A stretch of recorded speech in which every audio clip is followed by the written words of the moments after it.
নমস্কার দর্শক, সংবাদ আবির্ভাবের গুরুত্বপূর্ণ সংবাদে আপনাদের সকলকে স্বাগত। আমরা প্রত্যেক দিনের মতন আজকেও একটি বিশেষ এবং গুরুত্বপূর্ণ সংবাদ আপনাদের সামনে তুলে ধরছি। দর্শক, যে সংবাদটা আপনাদের সামনে তুলে ধরব, এই সংবাদটা আপনারা সকলেই জানেন, ইতিমধ্যে জেনে গেছেন, কিন্তু আমরা চাইছি এই খবরটাকে নিয়ে একটু বিশ্লেষণ করতে। জানি আমাদের সংবাদ শুনলে আদৌ আপনাদের সঠিক মনে হবে কি মনে হবে না, অনেক কিছুই হতে পারে, কিন্তু তবুও আমরা প্রথম দিন থেকেই একটা কথা বলে এসেছি, সাদাকে সাদা কালোকে কালো বলতে আমরা ভয় করি না। আর সেই কারণে গতকালের যে সংবাদ, সেই সংবাদকে আমরা আজকে আপনাদের সামনে তুলে ধরতে চাইছি। গতকাল একটি লেখা পড়ছিলাম, সুমন চট্টোপাধ্যায়, আনন্দবাজার পত্রিকায় তিনি বহুদিন সম্পাদনা করেছিলেন। তিনি বলছেন যে বাস্তবে যে জিনিসটা আমরা দেখলাম যে এটাই স্বাভাবিক ব্যাপার।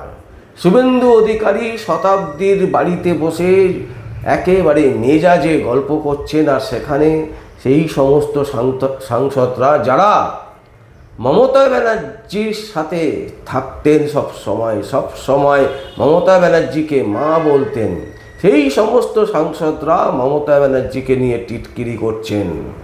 এবং এটাই ভবিতব্য, এটাই হচ্ছে রাজনীতি, এটাই হচ্ছে রাজনীতির মূল আদর্শের জায়গা।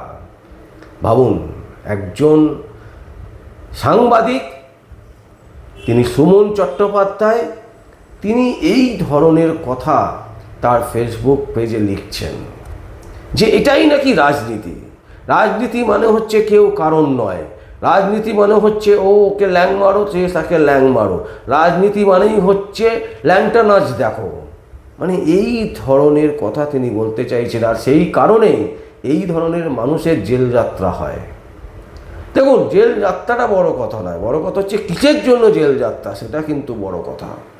সুমন চট্টোপাধ্যায়ের এই কথা শুনে মনে হলো যে রাজনীতি করতে গেলে আপনাকে ধান্দাবাজি হতে হবে, আপনাকে বড় চোর হতে হবে, আপনাকে বড় পকেটমার হতে হবে, আপনাকে যাকে খুশি ল্যাং মারতে হবে।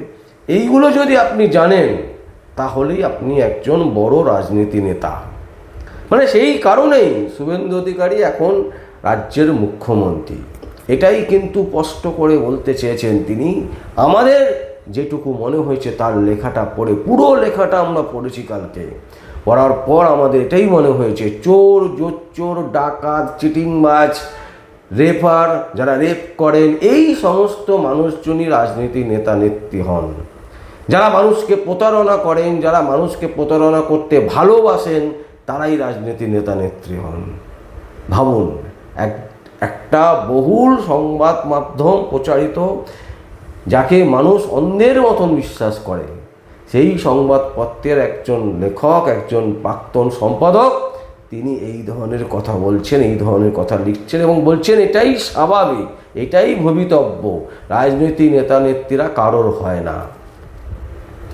আমরা এইখানেই একটা জিনিস বলতে চাই বাংলার মানুষকে, যে আপনারা 34 বছর বামেদের দেখেছেন, বামেরা নির্যাতন করেছে, অত্যাচার করেছে, তার থেকে রেহাই পাওয়ার জন্য আপনারা কি করলেন? তৃণমূলকে নিয়ে এলেন।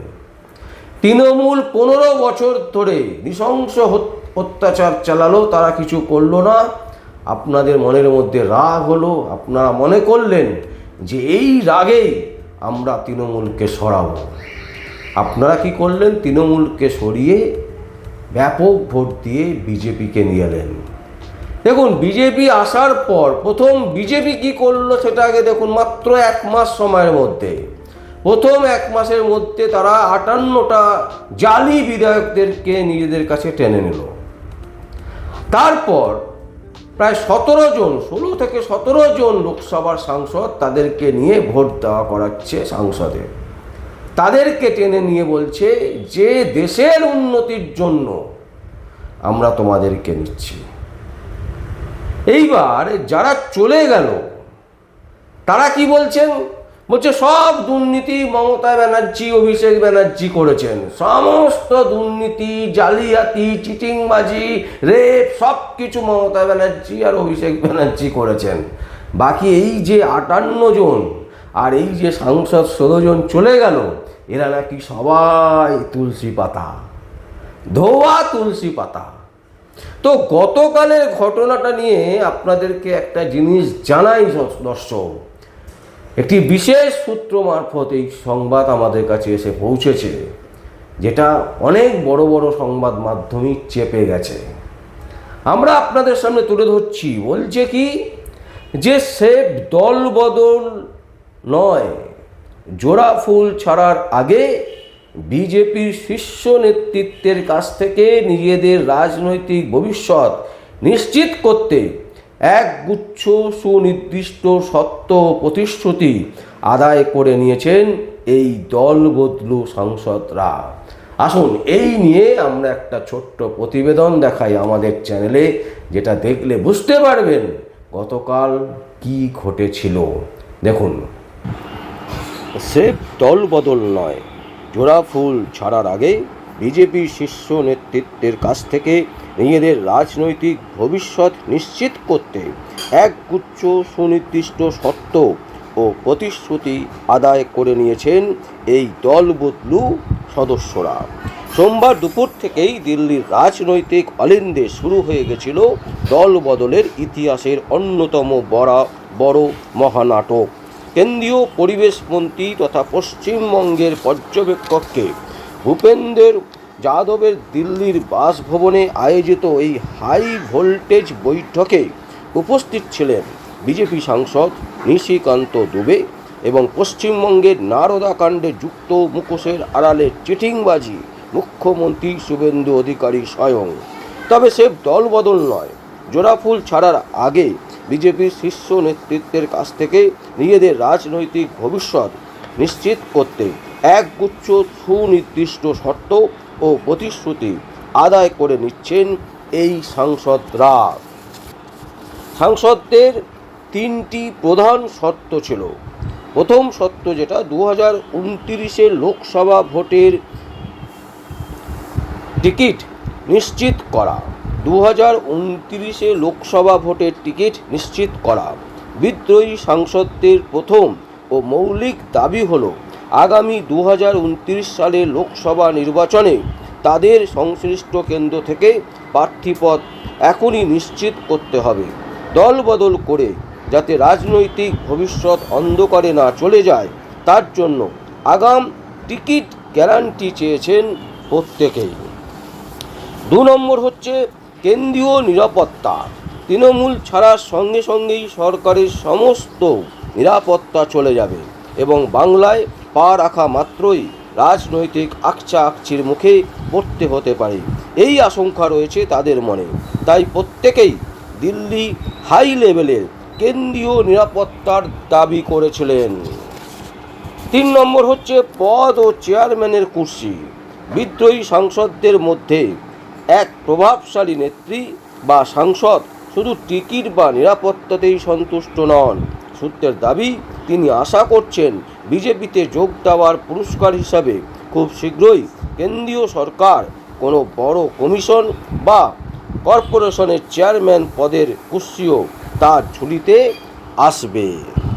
সূত্র আরও দাবি করছে যে এই পুরো বিষয়টাতে যিনি একেবারে সম্পূর্ণভাবে দায়িত্ব নিয়ে করেছেন, তিনি হচ্ছেন কাকুলি ঘোষ দস্তিদার ও শুভেন্দু অধিকারী, যিনি রাজ্যের বর্তমান মুখ্যমন্ত্রী।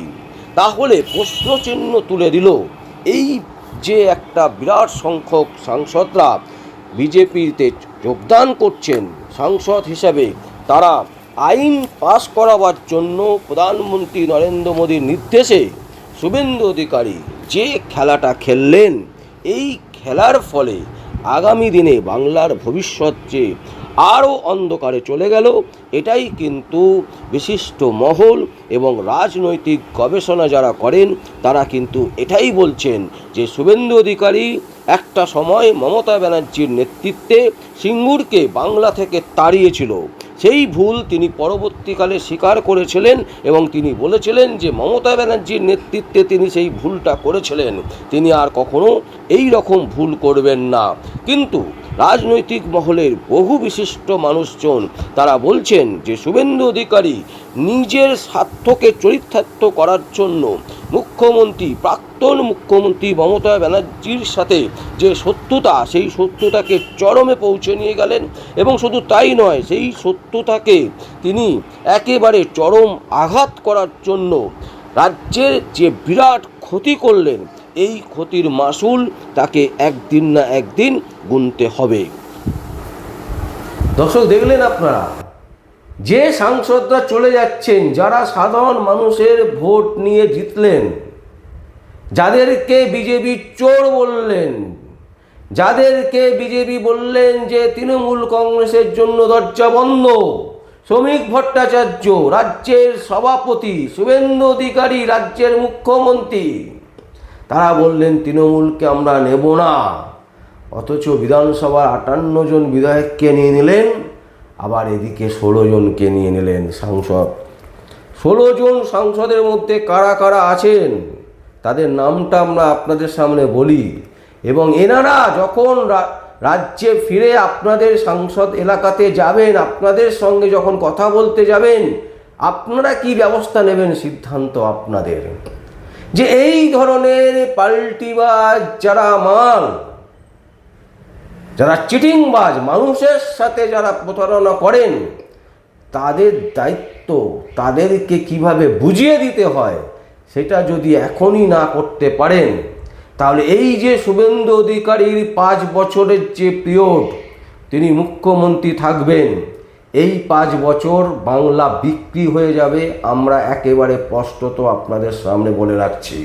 যদিও 2029 খুব কঠিন সময়, যে কঠিন সময় আসছে, এই কঠিন সময়ের আগে যদি আপনারা স্টেপ নেন, তাহলে কিন্তু বাংলার মানুষের জন্য অনেক বেশি উন্নতি, অনেক বেশি ডেভেলপ হওয়ার সম্ভাবনা থাকতে পারে। কারণ রাজনৈতিক নেতা নেত্রীরা ভাবছেন যে তাদের নিজেদের ভবিষ্যৎ কি হবে, বাংলার মানুষের ভবিষ্যৎ কি হবে তাতে বয়ে গেছে, তাতে কাজকলা, তাতে কিছু যায় আসে না। বাংলার মানুষ এতটাই বোকা, এতটাই গরু, ছাগল, পাঠা, একদম স্পষ্টত সেটাই তো বলল, সেটাই তো আমরা শুনলাম সংবাদ মাধ্যমে। কারা কারা আছেন এই বদলির মধ্যে, দল বদলির মধ্যে?